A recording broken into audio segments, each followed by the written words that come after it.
11번 문제 같이 보도록 하겠습니다. 11번 문제.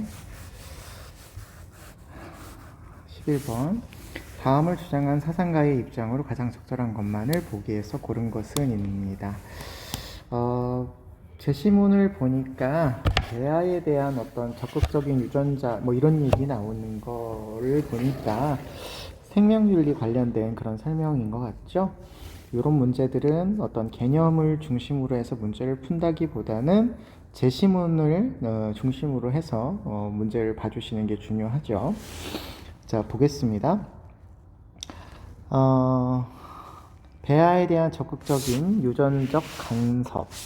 이게 적극적이라는 게 나오니까 적극적이라는 게 조금 대비되는 소극적 이런 표현들이 또 나올 가능성이 있을 것 같죠. 유전적 간섭을 추구하는 자유주의적 우생학, 이걸 자유주의적 우생학이라고 한대요. 은 배아의 사물화를 초래한답니다. 배아를 그러니까 인간으로 이렇게 대우하는 것이 아니라 사물처럼 대우한다. 이런 느낌이라고 보시면 될 것 같죠. 사물화를 초래하는데 이러한 유전적 간섭으로 프로그램되어 태어난 사람은 스스로 자신의 삶의 유일한 저자이자 다른 사람들과 평등한 주체로서 인식하지 못하게 될 거다. 이렇게 얘기를 하고 있네요. 자신의 삶의 어떤 유일한 주체가 되는 게 아니라 다른 사람들과 다른 어떤 존재로서 평등한 주체가 되지 못한다. 이렇게 됐네요. 특히 인간의 몸의 자연 발생성은 개개인이 자유롭고 평등한 도덕적 주체가 되기 위한 근본적인 조건이래요. 그러니까 자연 발생성이 인간이 자기가 훌륭한 주체가 되기 위한 근본적인 조건이라는 거죠. 그런데 우생학적 접근은 바로 이러한 조건들을 뒤흔들고 말한다. 다만 유전적 간섭이 치료라는 규제 이념에 인도될 때는 허용될 수 있다. 그렇지만 적극적으로 간섭을 해서 우생학적인 어떤 프로그래밍으로 사람을 태어나게 하면 안 된다. 이런 표현이 나오시죠. 이런 식의 어떤 주장을 하시는 분은 보통 우리가 하버마스 선생님이라고 말씀을 드리기는 했습니다만 어쨌든 적극적인 우생학에 반대하고 치료 목적의 우생학에 찬성하는 그런 입장입니다. 자, 기억 보죠. 유전적 간섭이 도덕적으로 정당화되는 경우가 존재한다. 이게 유전적 간섭이 이제 포괄적이잖아요. 요 안에 적극적인 어떤 우생학적 그 유전적 간섭이 있고 치료 목적의 유전적 간섭이 있는데 치료 목적의 유전적 간섭은 허용하고 있기 때문에 이거는 맞는 표현이라고 보셔야 되겠죠. 니은 자유주의적 우생학, 아까 자유주의적 우생학이라고 하는 것은 적극적인 유전적 간섭을 이야기하는 거였죠. 우생학은 인간의 미래를 위해서 권장되어야 되는 게 아니라 평등한 주체로 인식하지 못하게 할 거니까 좋지 않다 이렇게 얘기하고 있는 거죠. 디귿 인간의 유전적 자연성은 평등한 도덕적 주체가 되기 위한 전제다. 여기 나와 있네요. 자연 발생성은 평등한 주체가 되기 위한 근본 조건이다. 이렇게 나와 있죠. 그러니까 요거는 맞는 표현이 되겠고요.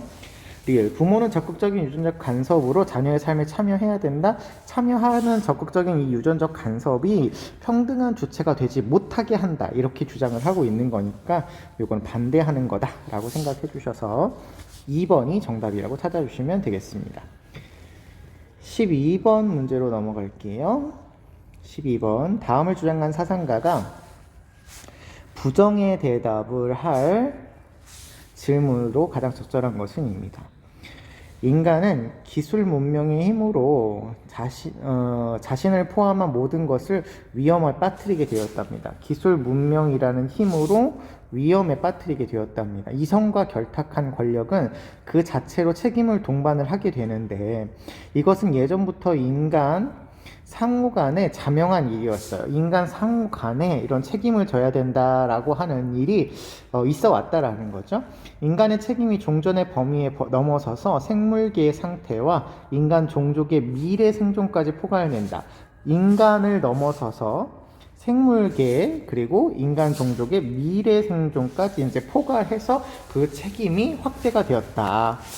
권력의 확장과 연관되었다. 이렇게 얘기를 하고 계시니까 책임에 대한 윤리를 강조하시는데 인간 상호 간의 윤리뿐만 아니라 생태계와 미래 세대까지 고려한 어떤 책임 윤리로 확장하신 분이다. 이렇게 본다면 요나스 선생님의 입장이 될 것 같죠.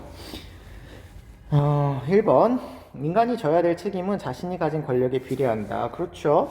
이 이성과 결탁한 권력은 그 자체로 책임을 동반하기 때문에 이 권력이 늘어나면 책임도 늘어나야 되는 거니까 비례한다. 이렇게 볼 수 있겠죠. 2번 과학기술의 비의도적 결과는 책임의 대상에서 제외되는가? 의도하지 않았느냐라고 보는 건데요. 의도는 일종의 동기인데 동기가 선하다고 해서 결과가 나쁜다라고 한다면 책임의 대상에서 제외돼야 되느냐 이런 말이거든요.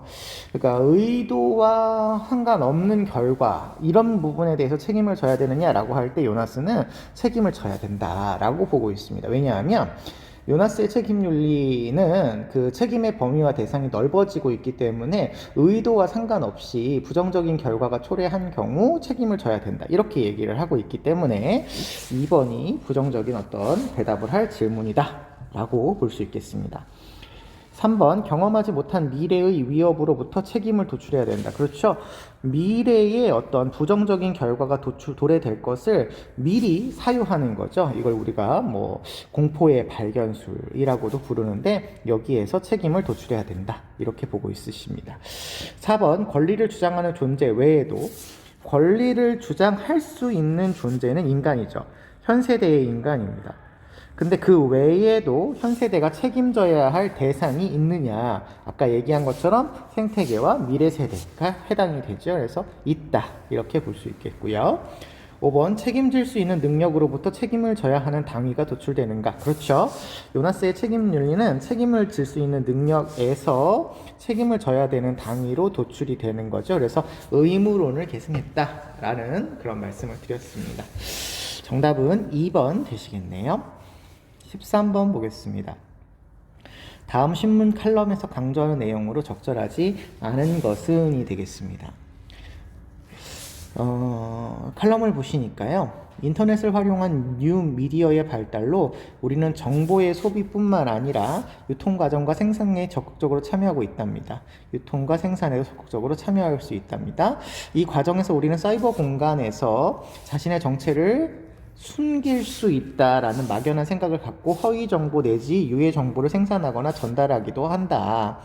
이러한 정보의 홍수로 인해서 사회 곳곳에서 선의의 피해자가 발생하고 있고 잘못된 정보의 희생자가 되지 않으려면 우리 스스로 정보를 비판적으로 수용하는 지혜가 필요하다. 무엇보다 사이버 공간에서 실명을 숨겨도 IP 추적과 같은 방법으로 실제 사용자가 밝혀질 수 있음을 기억해야 되기 때문에 따라서 사이버 공간에서 우리는 책임 있는 존재로 활동해야 된다. 뭐 사이버 공간에서의 윤리를 다루고 있는 그런 내용이죠. 1번 현실 세계에서처럼 사이버 공간에서도 윤리가 필요하다. 금방 말씀드렸다시피 똑같은 인간 공간이기 때문에 윤리가 필요하다 이렇게 얘기하고 있고요. 2번 우리는 정보의 소비뿐만 아니라 정보의 유통에서도 주체가 된다. 여기 유통과 생산에서도 참여한다 이렇게 되어 있죠. 맞습니다. 3번 표현의 자유를 위해서 사이버 공간의 익명성을 강화해야 된다. 익명성을 강화해야 된다가 아니라 여기 숨길 수 있지만 허위 이런 문제가 생길 수 있기 때문에 이런 것들을 우리가 잘 확인할 수 있는 여기 IP 추적과 같은 방법으로 실제 사용자가 밝혀질 수 있다라고 하는 생각을 가져야 된다 이런 얘기니까 익명성을 강화해야 된다라고 주장하는 내용은 아닌 거죠. 4번 거짓 정보의 생산자는 그로 인한 피해에 대해서 책임져야 된다. 그렇죠. 허위 정보를 유포한 사람에 대해서는 이런 것들에 대해서 책임을 지는 그런 존재가 되어야 된다 이렇게 얘기를 하고 있어요. 5번 정보의 올바른 이용을 위해서 미디어 리터러시를 함양해라. 이게 이제 정보에 대한 어떤 리터러시 능력이고요. 그 리터러시의 범위를 어떻게 보냐에 따라서 좀 달라지겠지만 좋은 정보, 나쁜 정보 이런 것들을 구별해내고 그런 정보들을 잘 활용할 수 있는 능력을 리터러시라고 하니까요. 이런 것들이 필요하다라고 보고 있는 거죠. 정답은 3번이 부정적인 대답을 할 질문이 되시겠습니다. 14번 문제 보시죠. 가의 갑을병 사상가들의 입장을 나의 그림으로 표현할 때 A에서 D에 해당하는 적절한 진술만을 보기에서 있는 대로 골라라. 갑을 보시니까 목적론적 삶의 중심이라는 표현이 나옵니다. 으로서의 유기체는 살아있는 존재죠. 외적 활동뿐만 아니라 내적 기능 모두 목표를 향하고 있고요. 생물의 기능을 성공적으로 수행하는 지속적인 경향성을 지닌다. 이렇게 이야기를 하고 계십니다. 목적론적 삶의 중심인 생물 그러면 살아있는 모든 존재로서 우리 생윤 시간에는 인간, 동물, 식물까지를 이제 생물이라고 하죠. 그래서 이 유기체에는 이렇게 세 범위가 다 포함되어 있고 이 세 범위에 해당되는 존재들이 목적론적 삶의 중심으로 목표를 지향하는 지속적인 경향을 가지고 있다. 이렇게 얘기를 하고 계시기 때문에 이거는 생명 중심주의자인 테일러 선생님이 되시겠죠. 테일러 선생님이 되시겠습니다. 을을 보시면 인간의 도덕적인 소질을 약화시키지 않기 위해서 동물에 대한 잔인한 폭력을 삼가해야 된답니다. 그러니까 동물에 대한 잔인한 폭력을 하지 말아야 되는 게 인간의 도덕적 소질을 약화시키지 않기 위해서라는 거죠. 동물이 감당할 수 있는 한도 내에서 무리하지 않도록 동물을 부려야 한다. 동물을 수단으로 사용할 수 있는데 인간을 위해서 동물에게 무리가 가지 않도록, 잔혹함이 가지 않도록 동물을 함부로 대하면 안 된다. 이렇게 얘기를 하고 있어서 요거는 칸트 선생님의 간접 의무에 대한 설명이라고 볼 수가 있겠죠. 병씨를 보시겠습니다. 병씨. 삶의 주체는 결코 마치 다른 것들을 위한 자원인 것처럼 대우받아서는 안 된다. 다른 그 것들을 위한 자원인 것처럼 다른 말로 수단으로서 대우받으면 안 된다. 그러면 이 삶의 주체는 목적으로서 대우를 해야 된다. 이런 이야기가 되겠죠. 특히 다른 존재의 이익을 위해서 의도적으로 해를 입어서는 안 된다라고 하는 이런 표현의 이야기를 하고 계시는 분은 레건 선생님이시죠. 레건. 요거는 우리가 개념을 알고 있으셔야 하는 그런 부분입니다. 자, 그렇다면 벤 다이어그램 문제네요. 세 사람을 모두 비교해서 문제를 풀어봐 주셔야 되겠습니다. 자, 테일러, 칸트, 레건 선생님의 입장에서 살펴보죠. 기억 A에 들어갈 거고요. 어떤 개체가 생명을 지녀야만, 여기 생명을 지녀야만 이라고 되어 있습니다. 반드시 있어야 한다라는 이야기죠. 도덕적인 지위를 지닐 수 있다. 이렇게 되어 있습니다.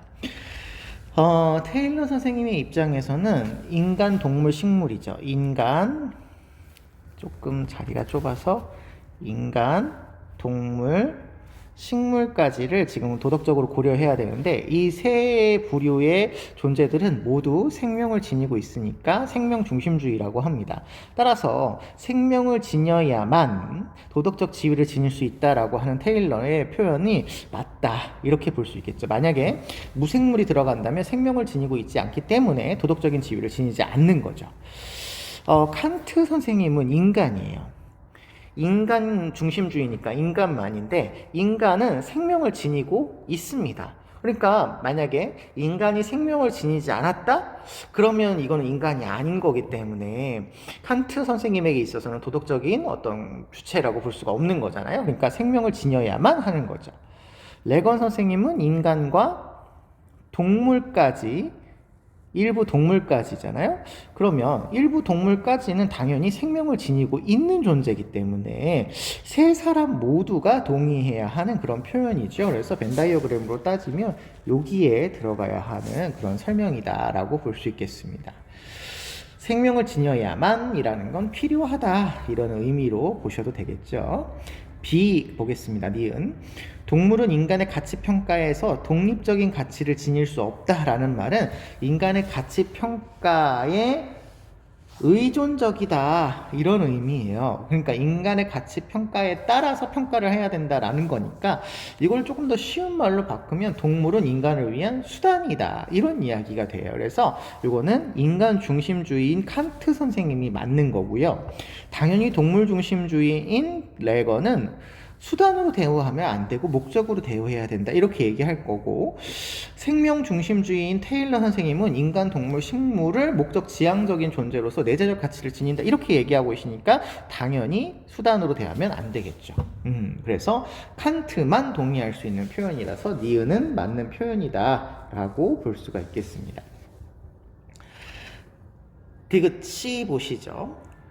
쾌고 감수 능력은 어떤 개체가 도덕적인 지위를 갖는지 판단할 때 고려해야 할 조건이 아니랍니다. 어떤 존재가 도덕적인 지위를 갖느냐 안 갖느냐에 따라서 쾌고 감수 능력이 있느냐 없느냐를 고려해야 되느냐 고려하지 말아야 되느냐를 이야기하고 있는 거죠. 그렇다라고 본다면 자, 일단은 테일러 선생님을 보면 테일러 선생님은 인간, 동물, 식물까지 지금 도덕적 고려의 대상이잖아요. 이 중에 쾌고감수 능력은 일부 동물까지만 지녔어요. 그러면 쾌고감수 능력이 도덕적 지위를 갖는지에 대한 기준이냐라고 본다면 식물은 해당이 안 돼요. 그렇기 때문에 테일러 선생님에게 있어서 쾌고감수 능력은 도덕적인 지위를 갖느냐라고 하는 판단 기준이 아닌 거가 되겠죠. 아닌 거니까 테일러 선생님은 맞는 거라고 보시면 되겠습니다. 쾌고감수 능력이 없어도 존중할 대상이 있다라고 하는 거니까 맞는 얘기가 되겠죠. 칸트 선생님의 경우를 살펴보면 칸트 선생님은 도덕적 지위를 갖는지의 여부는 인간이냐 아니냐, 다시 이야기하면 이성적인 능력을 가졌느냐 안 가졌느냐예요. 따라서 쾌고감수 능력이 기준이라고 볼 수 없죠. 쾌고감수 능력이 있거나 없거나가 중요한 게 아니라 도덕적인 행위를 할 수 있는 이성을 지니고 있느냐 아니냐가 중요한 기준이니까 쾌고감수 능력이 도덕적인 지위를 갖는 기준이 아니다 이렇게 하는데 동의할 말이죠. 레건 선생님의 입장에서는 쾌고감수 능력과 욕구, 지각, 기억, 인식 이런 능력을 가지고 있어야 삶의 주체가 되고 그런 존재들을 도덕적인 지위를 갖는다라고 이야기하고 있기 때문에 쾌고감수 능력은 필요한 조건이죠. 그러니까 고려해야 될 조건이라고 보셔야 됩니다. 조건이라고 보셔야 되지 아니라고 하면 안 되겠죠. 그래서 정답은 테일러와 칸트가 동의할 C가 정답이 되겠네요. 리을 D입니다. 인간에 대한 인간의 의무로 환원되지 않는 의무가 있다. 이게 말이 좀 어렵네요. 인간에 대한 인간의 의무. 어떤 도덕적인 행위를 하는 것은 인간에 대한 인간의 의무로 환원이 된다라고 하는 건 결국 환원이 된다라고 하는 거는 결국 인간 중심주의를 이야기하는 거고, 환원이 되지 않는 의무가 있다 이렇게 얘기하면 인간 중심주의가 아니다 이렇게 얘기하는 거라서 이거는 칸트와 레건이 동의할 말이고, 테일러와 레건이 동의할 말이고 칸트가 동의하지 않을 말이죠. 그래서 D에 들어갈 수가 있는 그런 표현이다 라고 볼 수가 있겠습니다. 지금 말들이 조금 어렵게 표현되어 있으니까요, 여러분 이 논리를 조금 잘 기억해 주시고 문제를 풀어봐 주시면 좋겠어요. 15번 그림은 서술형 평가 문제와 학생 답안이고요. 학생 답안의 기억에서 미움 중에 옳지 않은 것을 고르시랍니다. 국가와 시민의 관계에 대한 갑을 사상의 입장을 비교해서 서술하랍니다. 국가와 시민의 관계, 이런 얘기네요. 보시니까 자연 상태에서 모든 인간을 떨게 만드는 공통의 힘이 없답니다. 여러분 여기서 떨게 만든다라는 게 중요한 거죠. 떨게 만드는 공통의 힘, 자연 상태 얘기하고 있어요. 인간은 만인에 대한 만인의 전쟁 상태에 놓이게 된답니다. 자연 상태는 곧 전쟁 상태인 거죠. 이러한 인간의 비참함에서 벗어나기 위해서 국가 속에서 스스로를 구속한다 이렇게 얘기하고 있습니다. 그러면 자연 상태를 설정을 하고 그것을 벗어나기 위해서 국가를 만들었다라고 하는 거니까 사회 계약론의 입장일 거예요. 계약론의 입장인데, 계약론을 주장한 사상가 중에서도 자연 상태를 만인에 대한 만인의 전쟁 상태라고 하는 것으로 설명을 했다라고 본다면 이거는 홉스 선생님의 입장이 되시겠죠. 홉스 선생님의 입장이 되겠습니다. 떨게 많은 공통의 힘이라는 것은 그러니까 강력한 군주를 이야기하는 거가 됐겠죠. 을을 보시니까요, 이 모든 인간은 자기 신체와 소유물에 대한 지배권을 가지고 있어요. 그런데 자연 상태, 역시 자연 상태 얘기합니다. 자연 상태에서는 이 권리의 향유가 불확실하다고 이야기합니다. 향유가 불확실해요. 이걸 제대로 누리기가 어렵다는 거죠. 권리는 있으나 그걸 누리기가 어렵답니다. 따라서 인간은 이 공동체를 형성하고 공통의 재판관을 지상에 설정함으로써 국가 상태로 들어가게 된다. 이렇게 얘기하고 계시죠. 그렇다고 한다면 공동의 재판관이 없어서 사회 분쟁이 일어나니까 일부 권력을 양도해서 공동의 재판관을 세우는 그런 계약, 사회계약을 주장하시는 분이 로크 선생님이셨죠. 로크 선생님이셨습니다. 자, 그렇다면 학생 답안의 기역 디귿을 이을 미음 보겠습니다. 기역, 갑은 인간이 두려워해야 할 공통의 권력이 없는 자연 상태. 아까 두려워해야 된다라고 했죠. 이런 자연 상태의 혼란에서 벗어나기 위해서 국가를 수립하게 되었다. 맞는 표현이죠. 홉스에게 있어서의 자연 상태는 만일에 대한 만일의 투쟁 상태라는 혼란 상태인데, 이게 홉스에게 있어서는 강력한 힘을 가지고 있는 어떤 권력이 없기 때문이다, 이렇게 보고 있으니까 맞는 표현입니다. 니은, 국가는 공공의 평화와 안전을 위해서 절대적인 권력을 행사할 수 있다. 공공의 평화와 안전을 위해서라고 하는 표현은 사회계약론자라면 누구나 동의할 표현인데, 뒤에 절대적인 권력 행사라고 하는 표현은 홉스만 할 수 있는 표현이죠. 네, 홉스는 강력한 힘을 가지고 있는 어떤 국가 권력체가 필요하다라고 보신 분이기 때문에 홉스는 동의할 수 있는 표현입니다. 3번의 디귿 보겠습니다. 반면에 로크는 인간이 자연 상태에서 공동체를 구성하고자 하는 정치적인 본성으로 자연스럽게 국가 상태로 들어간답니다. 여러분, 여기 정치적인 본성이 있어서 자연스럽게 국가 상태가 되었다라고 하는 표현은 이게 국가에 대한 자연 발생설을 설명하는 거죠. 자연 발생설이라고 하는 것은 아리스토텔레스 선생님과 같은 인간의 본성 때문에 국가가 자연스럽게 생겼다라고 보시는 분의 입장인데, 로크와 같은 사회계약론자들은 인위적으로 국가를 형성했다, 이렇게 이야기하셔야 되죠. 본성 때문에 생겨났다, 이렇게 얘기할 수 없어서 3번 디귿이 정답이 될 것 같고요. 리을, 국가는 공동선을 실현하기 위해 위임받은 권력, 여러분 요것도 기억하셔야 되죠.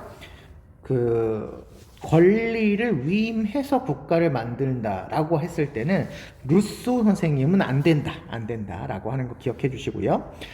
자의적으로 행사해서는 안 된다. 국가 권력이 자기 마음대로 그 권력을 행사하면 안 된다라는 거죠.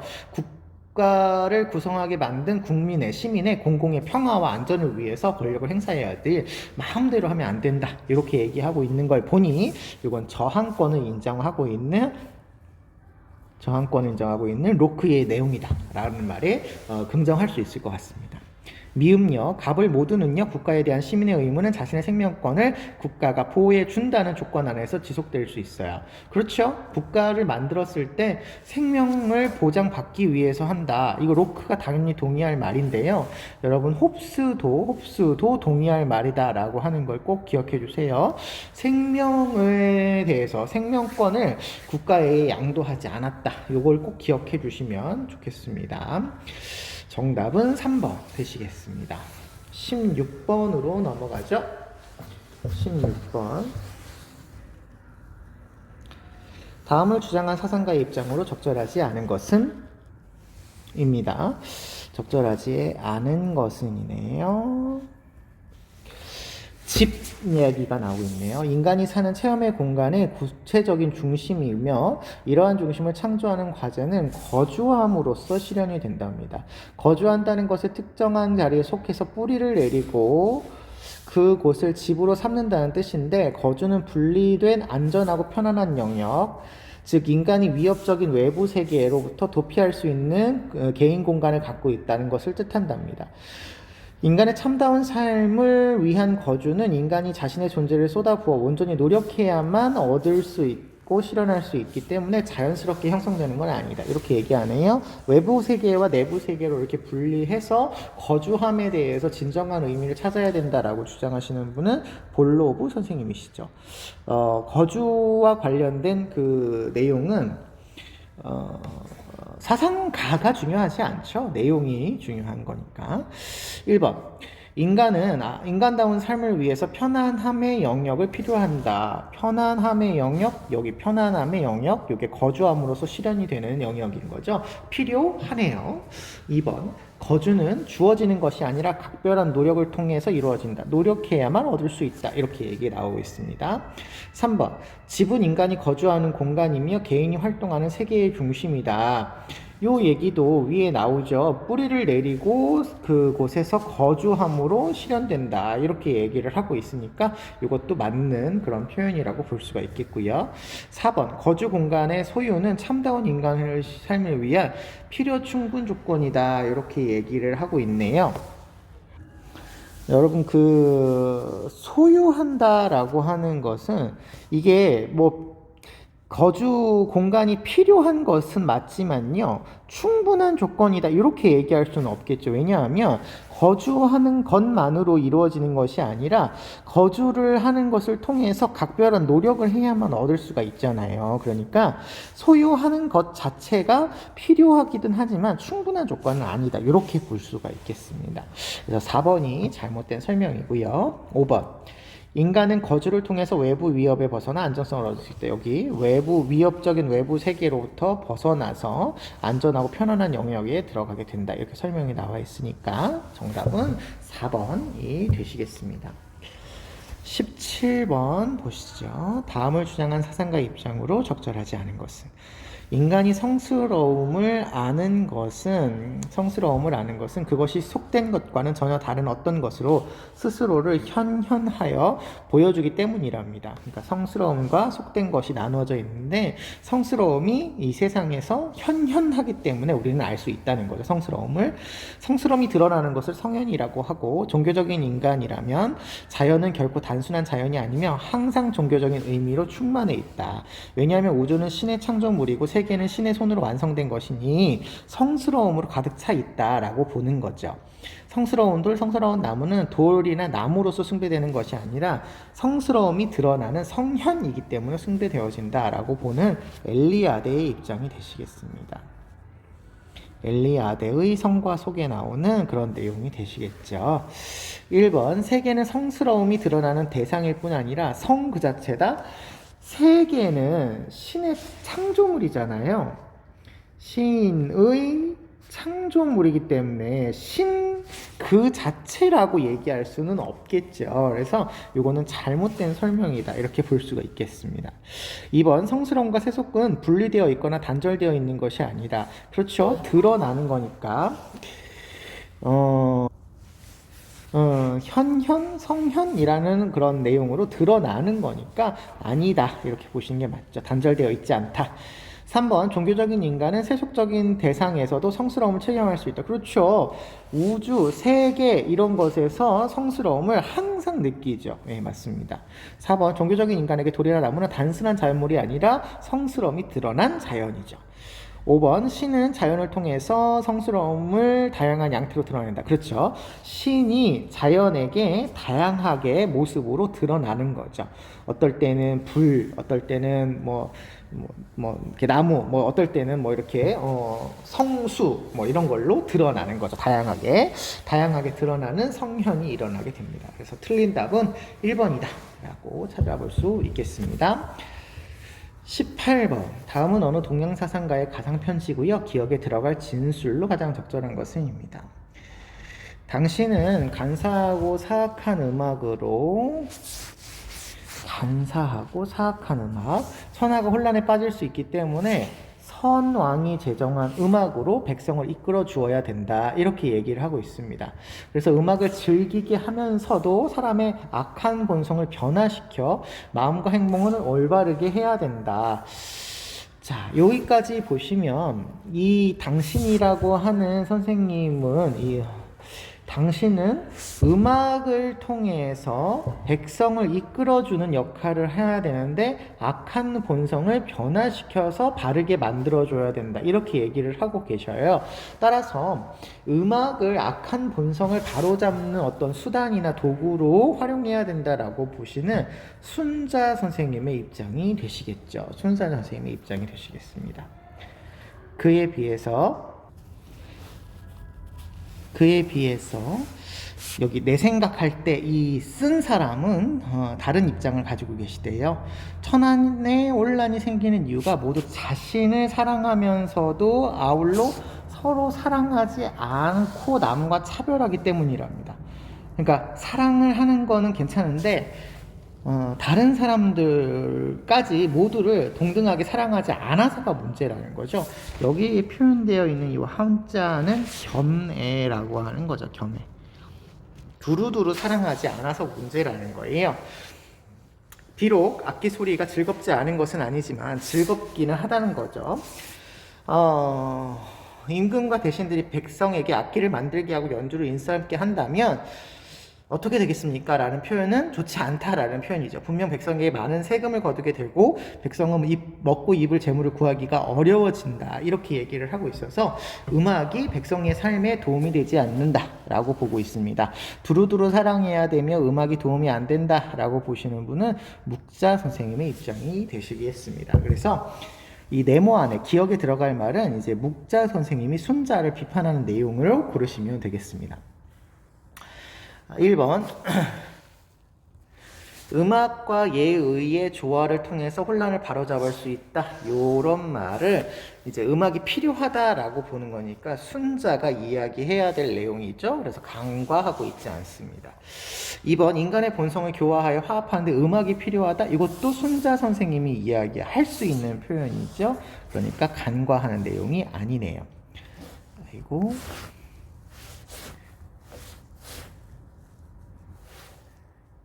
네. 3번 사회적인 부작용을 일으키는 음악이 존재할 수 있다. 사회적인 부작용이 일어나는 음악이 존재할 수 있다. 좋지 않은 음악이면 그럴 수 있죠. 이거 순자 선생님이 동의할 말이기도 하고 있습니다. 그래서 이거 간과하지 않네요. 4번 음악이 이상적 공동체를 구현하는데 수단이 될 수 있다. 이거는 2번하고 똑같은 말이니까 역시 순자 선생님이 간과하는 내용이 아닙니다. 5번이 그러면 정답이 될 텐데 위정자가 선왕의 음악을 장려하는 것이 백성에게 무익하니까 음악은 강조하지 말아라. 순자는 유익하다고 본 거죠. 그래서 이게 정답이다. 이렇게 보시면 되겠습니다. 19번 문제로 가시죠. 가의 가불병 사상가들의 입장에서 서로에게 제기할 수 있는 비판을 나의 그림으로 표현할 때 A에서 F에 해당하는 내용으로 가장 적절한 것입니다. 우리가 하는 원조의 역할은 이거 해외 원조의 이야기가 되겠네요.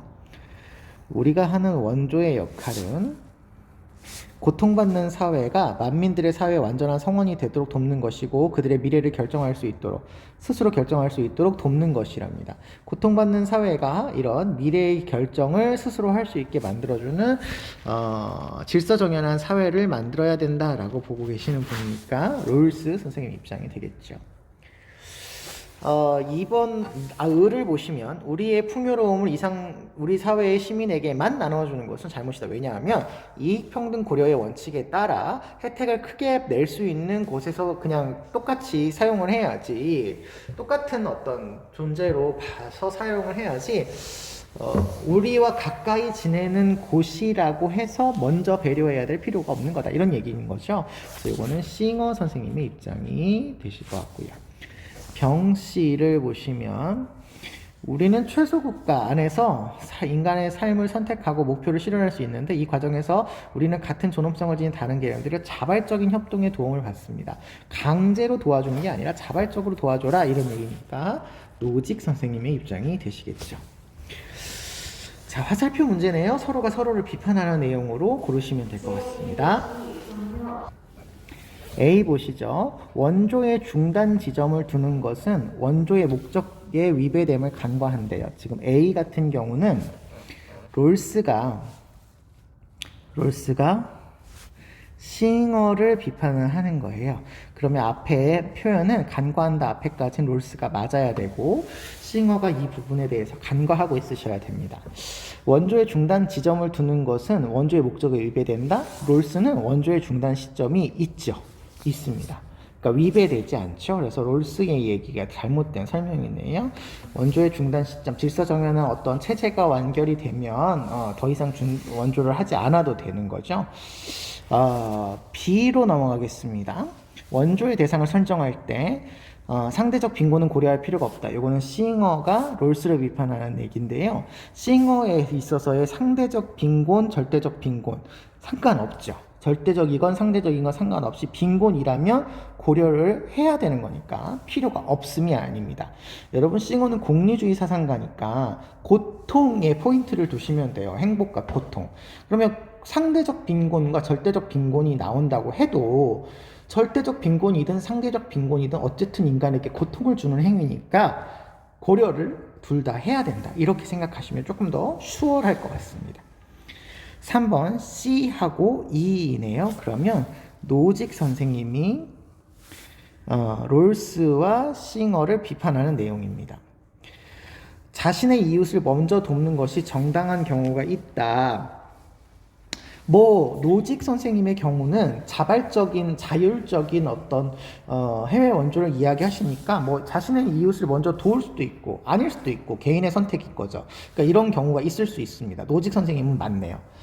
롤스 선생님은 자신의 이웃을 먼저 도와야 한다, 말아야 된다, 이거 사실 고통받는 사회이냐 아니냐가 중요한 거지, 자신의 이웃이냐 아니냐가 중요한 게 아니잖아요. 그러니까 롤스는 해당이 안 되니까 간과한다 이렇게 얘기할 수 있겠어요. 근데 싱어 선생님의 경우는 물론 국경에 따라서 해외에 있는 고통받는 사회를 먼저 도와야 된다, 그 차별을 두어야 되는 건 아니에요. 똑같이 고려를 해줘야 되는데, 만약에 가까운 이웃을 먼저 도왔을 때 공리주의적인 목적이 달성이 된다고 한다면 가까운 이웃을 먼저 돕는 거죠.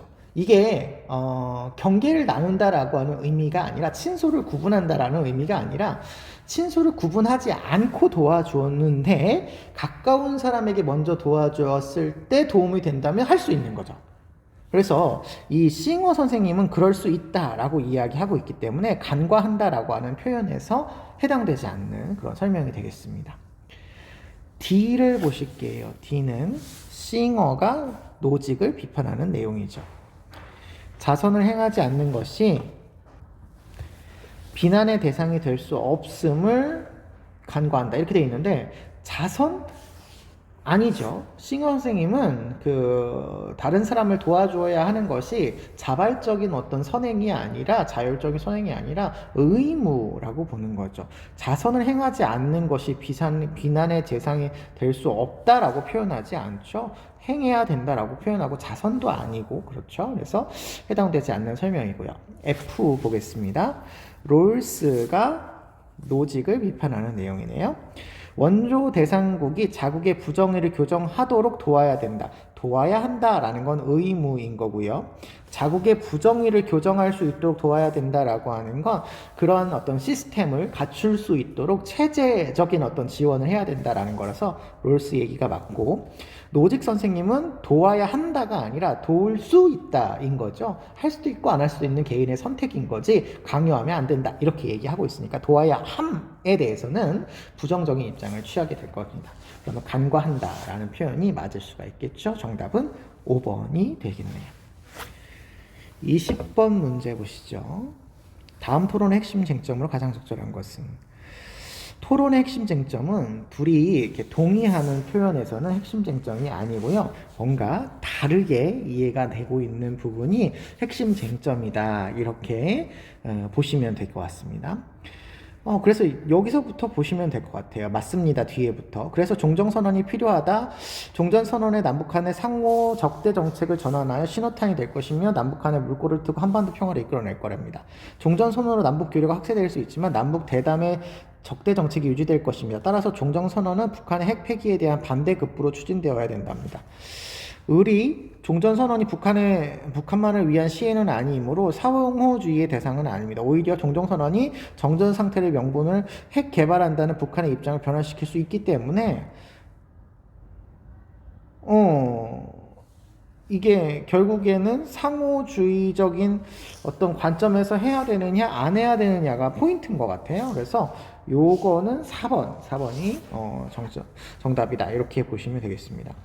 그러니까 의례 선생님의 입장에서는 종전선언이 필요하기는 한데 남북 교류의 물꼬를 트니까 필요하기는 한데 가배 선생님의 입장에서는 종전선언으로 교류는 늘어날 수 있지만 대남 정책이 유지가 되니까 종전선언은 북한의 핵폐기에 대한 어떤 반대급부로 추진되어야 된다. 너가 그렇게 하면 우리도 이렇게 할게 라고 하는 상호주의적인 태도로 추진되어야 된다 했더니 을은 그런 게 아니고 상호주의적으로 하면 안 되고 일단 도와주면 종전선언에 따라서 북한의 핵 개발도 바뀔 거야 이렇게 얘기를 하고 있는 거니까 상호주의에 따라야 되냐 아니냐를 설명하는 그런 표현이죠. 그래서 4번이 정답이다라고 보시면 되겠습니다.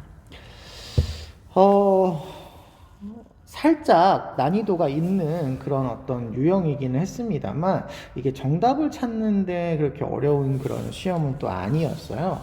그런데도 불구하고 1등급 커트라인이 좀 많이 떨어졌던 그런 수능 문제였었습니다. 어려운 축에 속한다라고 생각하시고 꼼꼼하게 점검해 주시면 도움이 되지 않을까 싶습니다. 여기까지 보도록 하겠습니다. 수고하셨습니다.